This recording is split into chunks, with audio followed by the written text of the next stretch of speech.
Hello, my name is Eric Putkonen. Thank you for joining me. Today I want to talk about the ego. It's a term we hear all the time in spirituality, psychology, and all over the place. The ego is not often defined, and I think we should define it more often. And so I'm going to define the ego as I use the term today. The ego is the false mind-made self. It's the me.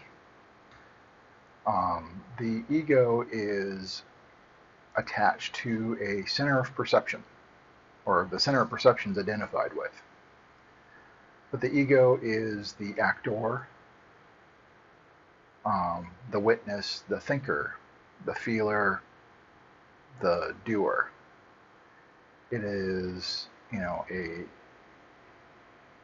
I said, a center of existence in a way, having a center.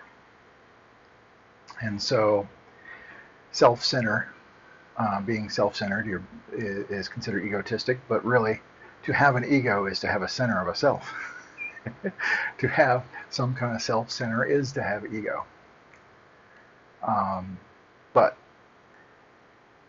this ego is just a concept. It's just a thought. It is the thought, I am, I, me. That's ego. Now we haven't always had this. It's built and developed as we grew. Child psychologists will say that as a newborn, we don't have an ego. We have a oceanic feeling, and no idea of separation, and no concept of separation. And we learn about things not being under our control, things not being in conscious awareness. And we learn that there is a me. And we believe it. And it starts with our name and I am, but then it adds throughout our life as our life story. So I am this, I am that. So it's I'm rich, I'm poor, I'm male, I'm female, I'm good, I'm bad. All this adds to our ego, our self-image. The ego is self-image, self-concept. It's not an entity in and of itself. It's just a thought and a concept. And there's no way to separate from it. So when somebody says, I separated from my ego, it kind of makes me laugh, because what is doing this other than the ego? A sense of me is separating from another conceptual me. There is no separating from the ego. There's no separating from anything. Again, non-duality is all there is. The self is all there is. There is no separation. There's no way to separate. And so it's this fictitious mind-made self that is the ego. And the ego can change, because think about dreams. Sometimes in dreams I'm a very different person. And the ego, the idea of me in a dream, is very different than when you're awake.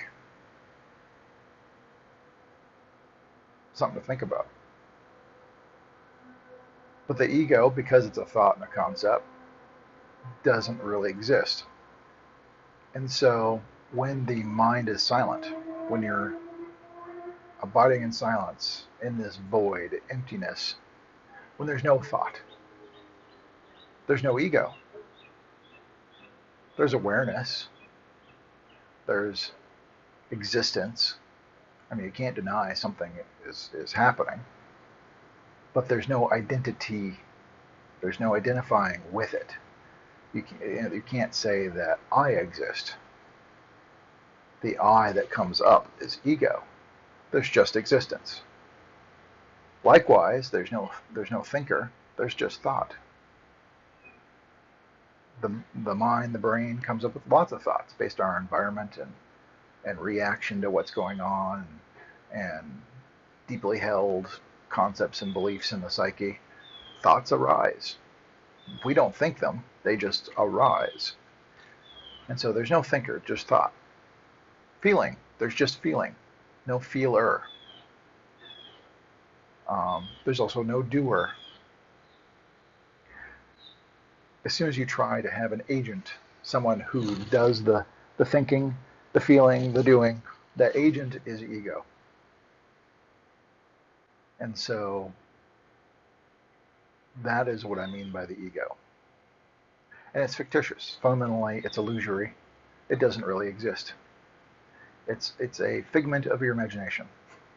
Persistent because of self-reflective thoughts, but just a thought.